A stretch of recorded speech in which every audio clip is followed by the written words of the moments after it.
বন্ধুরা, নমস্কার। আজ একজন নতুন নবাগতা লেখিকা, কবি,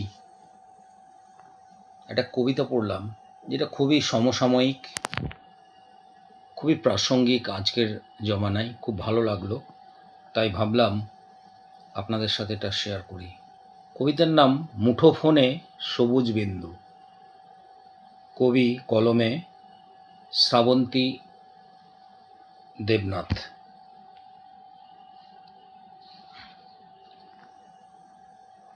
আজকাল সবাই যেন এক একটি রাত জাগা পাখি। ঘুমন্ত শহরের অন্ধকারে মুঠোফোনের নীল আলো নিঃশব্দে জানিয়ে দেয়, আমি এখনো জেগে আছি।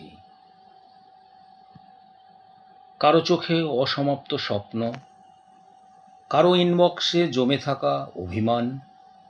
কেউ ব্যস্ত নিজেকে প্রমাণ করতে, কেউ আবার নিঃসঙ্গতার সঙ্গে গল্পে মাতে।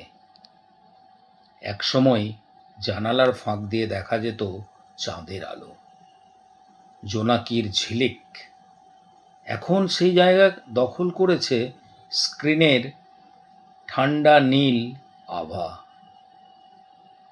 তবু এই জেগে থাকা মানুষগুলোর ভিড়ে কত মন যে নিঃশব্দে ক্লান্ত হয়ে পড়ে, কত অনুভূতি যে টাইপ হতে হতে অপ্রেরিত থেকে যায়। রাত জাগা পাখিরা আজকাল গান গায় না, শুধু অনলাইনের সবুজ বিন্দু হয়ে অপেক্ষা করে। কেউ একজন হয়তো লিখবে, এখনো জেগে আছো। বাকিটা ব্যক্তিগত। ধন্যবাদ বন্ধুরা, শোনার জন্য ধৈর্য ধরে। বড়রা আমার প্রণাম নেবেন, ছোটরা ভালোবাসা এবং বন্ধু সম সকলে প্রীতি ও শুভেচ্ছা। Happy mind, happy health. ভালো থাকুন। Keep smiling always. Bye bye.